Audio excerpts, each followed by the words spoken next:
कराची के इलाके गिजरी के इस छोटे से क्वार्टर में चंदा के दोस्तों ने फातिहा ख्वानी का एहतमाम किया है। इन सब को चंदा के वालिदैन ने तदफीन में शिरकत करने से रोक दिया था, सिर्फ इसलिए कि चंदा एक ख्वाजा सिरा था। चंदा के कत्ल से ख्वाजा सिराओं में खौफ और बेयकीनी बढ़ गई है।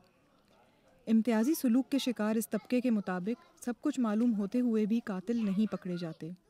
5 साल पहले इसी नीलम कॉलोनी में एक ख्वाजा सरा को घर में टारगेट किलिंग में मारा गया। हाँ, जिनकी मतलब ये उनके मतलब भाई बैठे हुए हैं मेरे साथ ना, तो इनसे पूछे कि आज दिन तक क्या वो कातिल पकड़ेंगे? नहीं पकड़ेगे ना वो है सबको किसने मारे। ये वो इलाका है जहाँ चंदा को निशाना बनाया गया। कराची के अमीर तरीन इलाकों में इस जगह का शुमार होता है।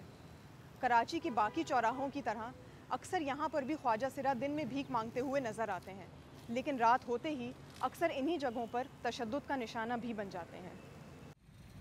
2011 में सुप्रीम कोर्ट ने तफसीली फ़ैसला देते हुए दीगर महकमों को हुक्म जारी किया कि वो ख्वाजा सिराओं की बहबूद के लिए काम करें, लेकिन इसके बावजूद ये अक्सर भीख मांगते हुए नज़र आते हैं क्योंकि सरकारी महकमों में इनके लिए जगह नहीं बन सकी।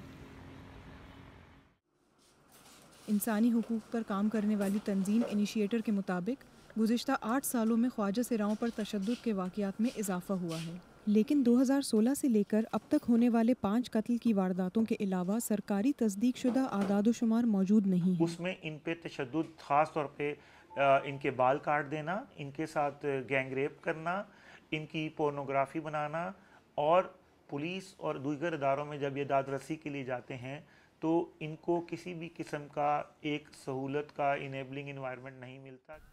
दोस्तों और साथियों की पहुंच से दूर चंदा को शहर के मुज़ाफ़ाती इलाके इलियास गोट में दफना दिया गया है। यहाँ इसकी शनाख्त चंदा नहीं बल्कि नदीम अनवर वल्द अनवर मसीह है। सहर बलोच, BBC न्यूज़, कराची।